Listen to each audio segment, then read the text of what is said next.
Entonces dijo Dios: hagamos al hombre a nuestra imagen, conforme a nuestra semejanza. Colosenses 1:15 dice: Él es la imagen del Dios invisible, el primogénito de toda la creación, porque en Él fueron creadas todas las cosas, las que hay en los cielos y las que hay en la tierra, visibles e invisibles, sean tronos, sean dominios, sean principados, sean potestades. Todo fue creado por medio de Él y para Él. Cada ser humano fue creado por Dios para un propósito, para expresarlo a Él y para manifestarlo a Él. ¿O por qué cree usted que Dios creó la raza humana? Para tener una expresión de sí mismo. Si la raza humana no existiera, Dios no pudiera ser expresado. Por eso te eligió, te escogió desde antes de la fundación del mundo, para que tú lo exhibas, para que tú lo expreses, para que tú lo des a conocer y para que tú lo manifiestes en todos los ambientes. Si Dios no puede ser expresado a través de ti, se aborta todo el propósito, porque Dios no te escogió para que fueras pobre, para que fueras rico, para que fueras un empresario, para que tuvieras una vida de éxito solamente. Dios te escogió para que tú lo manifiestes, para que la vida de Cristo sea expresada a través de ti. Por eso nosotros también tenemos que ser la expresión exacta de Él. Como dice Pablo, para que Cristo sea magnificado en mi cuerpo. Y si yo no expreso a Dios, a Satanás le da lo mismo que tú evangelices, que tú prediques, que tú pastorees, porque si yo no estoy expresando a Dios, eso quiere decir que estoy expresando y que estoy exhibiendo a Satanás. Por eso cuando Jesús vino a esta tierra, le dijo a los fariseos: si ustedes fueran hijos verdaderamente de Abraham, las obras de Abraham hicieran. Pero vosotros sois de vuestro padre el diablo, porque las obras de él hacen. Y póngase a pensar por un momento: si usted no está expresando a Dios, ¿a quién está expresando entonces? Y hay algo que realmente me sacude, hay algo que realmente me estremece. Jesús le dice a Pedro: apártate de mí, Satanás, porque Pedro estaba exhibiendo a Satanás. Y eso nos lleva a una pregunta: ¿cómo una persona puede estar exhibiendo a Satanás? Primero, cuando nosotros nos desenfocamos y colocamos la mirada en las cosas de abajo, en las cosas de la tierra, y no la mirada en las cosas eternas ni en las cosas del cielo. Cuando no colocamos la mirada en las cosas de Dios, sino que colocamos la mirada en las cosas del hombre. Cuando no confiamos en Dios plenamente, sino cuando empezamos a colocar nuestra confianza en lo que el hombre puede hacer. Por eso cuando una persona coloca su confianza en otra persona, automáticamente se desenfoca del propósito y empieza a expresar a quien no debía expresar. Empieza a exhibir a quien no debía exhibir. Y en Corinto, Pablo escribe en la segunda carta, capítulo 11, porque en Corintios había una mezcla de dones carnales, había un hijo que se estaba acostando con la mujer de su papá, y todo eso pasa cuando nosotros no expresamos completamente y correctamente a Dios. Vamos teniendo un doble estatus, vamos teniendo una doble vida, y muchas veces nosotros nos permitimos eso y no expresamos a Cristo de la manera correcta. Y da igual si tenemos una iglesia de 20,000 personas.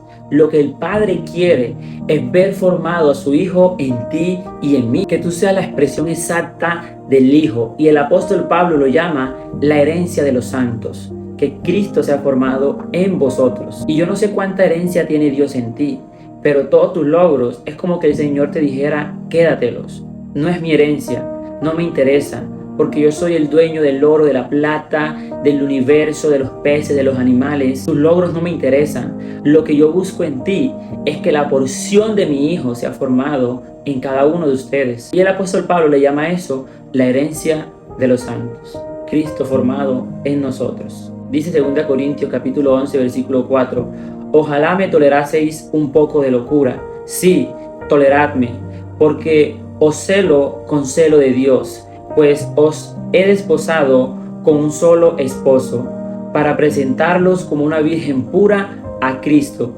Pero temo que como la serpiente con su astucia engañó a Eva, vuestros sentidos sean de alguna manera extraviados de la sincera fidelidad a Cristo. El apóstol Pablo dice que él teme que vuestros sentidos sean extraviados de la sincera fidelidad a Cristo. ¿Y cómo fue extraviada Eva? Eva fue extraviada por la oferta. Eva fue extraviada por la voz de la serpiente que le ofreció conocimiento. La astucia de la serpiente, que es Satanás, extravió a Eva. ¿Y de qué la extravió? De la sincera fidelidad a Cristo. Es como quedarnos con la receta, pero no poder disfrutar del plato. Ahora, la sencillez de la fidelidad.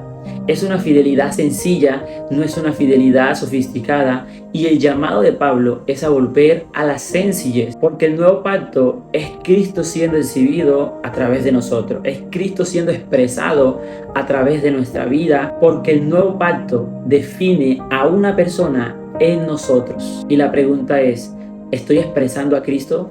Porque yo fui creado por Dios, yo fui formado por Dios, yo fui programado por Dios, yo fui formateado por Dios. Porque el único que puede suplir y que puede llenar esos vacíos es el mismo que me ha creado, nadie más. Si tú estás esperando que una persona o que tu esposo o que tu esposa te dé lo que solamente Dios puede ofrecerte, vas a vivir una vida decepcionada, porque hay cosas que solamente Dios puede suplir, hay cosas que solamente Dios puede llenar en nuestras vidas. Por eso cuando Dios creó al hombre a su imagen y conforme a su semejanza, le transfirió todo lo necesario para que el hombre fuera la expresión y la imagen exacta de lo que Él es. Dios le dio al hombre un permiso notarial, le dio un permiso legal para que el hombre fuera su representante ante toda la creación. Y el Señor nunca te pedirá que hagas algo por Él si antes no te capacita y no te da las herramientas necesarias para que tú lleves a cabo sus propósitos. Y en todas las áreas de nuestra vida,